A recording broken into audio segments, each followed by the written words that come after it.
Assalamualaikum warahmatullahi wabarakatuh teman-teman. Bagaimana kabarnya hari ini? Semoga sehat walafiat ya. Pada kesempatan kali ini mari kita akan membahas materi tentang Al-Quran sebagai pedoman hidup. Nah, sebelum kita membahas materi kali ini, mari kita berdoa bersama-sama dengan membaca basmalah ya. Bismillahirrahmanirrahim. Nah, langsung saja. Sebelum kita menginjak pada materi, alangkah baiknya kita juga mengetahui tujuan dari pembelajaran. Tujuan dari pembelajaran yang pertama yaitu meningkatkan kecintaan peserta didik terhadap Al-Quran dan hadis. Yang kedua yaitu membekali peserta didik dengan dalil-dalil yang terdapat dalam Al-Quran dan hadis sebagai pedoman hidup dalam menyikapi dan menghadapi kehidupan. Yang ketiga yaitu meningkatkan kekhusyukan peserta didik dalam beribadah, terlebih dalam sholat ya, dengan menerapkan hukum-hukum bacaan tajwid serta isi kandungan surat ayat dalam surat-surat pendek yang mereka baca. Pengertian Al-Quran menurut cendekiawan Muslim Qurashihab, kata Al-Quran itu berasal dari kata qoro'a yang berarti membaca dan kata Qur'anan yang berarti itu bacaan, dan huruf alif pada kalimat Al-Quran itu berarti sempurna. Jadi dengan demikian Al-Quran itu bacaan yang sempurna, tidak hanya sempurna akan kandungannya, namun juga redaksi serta petunjuknya. Para ulama itu menyebutnya juga dengan kalamullah. Fungsi Al-Quran itu ada dua ya. Yang pertama yaitu Al-Huda, artinya petunjuk. Dalam Al-Quran itu ada 3 posisi Al-Quran sebagai petunjuk. Yang pertama, petunjuk bagi manusia secara umum sesuai dengan Quran Surat Al-Baqarah ayat 185. Dan yang kedua itu petunjuk bagi orang-orang yang bertakwa sesuai dengan Quran Surat Al-Baqarah juga. Yang ketiga yaitu petunjuk bagi orang-orang yang beriman. Ya, selanjutnya fungsi Al-Quran yang kedua itu Al-Furqan sebagai pembeda.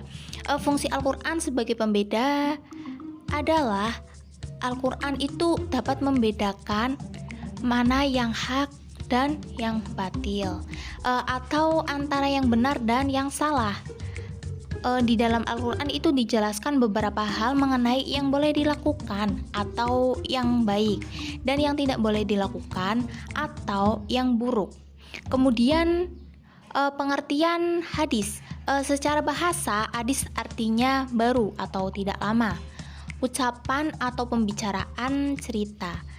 Menurut para ulama, hadis itu merupakan sinonim dari sunnah, yaitu setiap sesuatu yang diriwayatkan atau dinisbahkan kepada diri Rasulullah SAW, baik perkataan, perbuatan, dan penetapan sifat ataupun perjalanan Nabi baik sebelum atau sesudah diutus menjadi Rasul.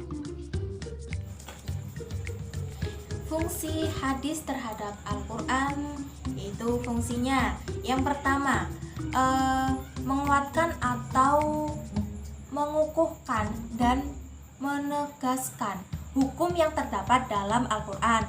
Misalnya Rasulullah SAW itu memerintahkan untuk melaksanakan puasa, padahal di dalam Al-Quran itu sudah dijelaskan juga Allah telah memerintahkan kita untuk berpuasa, seperti pada surat Al-Baqarah ayat 183. Kemudian yang kedua yaitu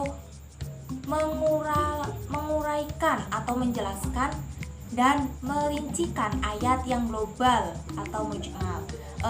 Banyak ayat Al-Quran itu perintah atau larangan Al-Quran yang sifatnya itu masih umum dan belum terinci. Dengan hadis ini akan diperinci dan dijelaskan lebih terangnya.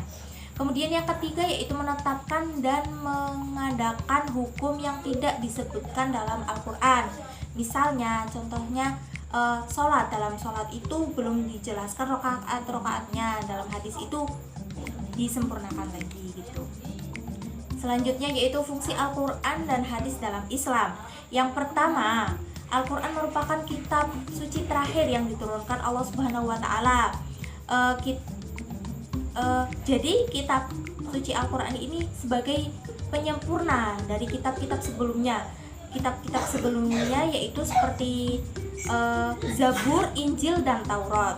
Kemudian yang kedua yaitu sebagai sumber hukum pertama dan utama dalam Islam. Yang ketiga yaitu hadis merupakan sumber hukum kedua ajaran Islam setelah Al-Quran. Yang keempat yaitu hadis merupakan rujukan umat Islam dalam memahami syariat. Ya, demikian materi yang dapat saya sampaikan. Semoga bermanfaat ya. Kurang lebihnya mohon maaf. Wabillahi taufiq wal hidayah. Wassalamualaikum warahmatullahi wabarakatuh. Tell me pretty lies, look me in the face, tell me that you love me, even if it's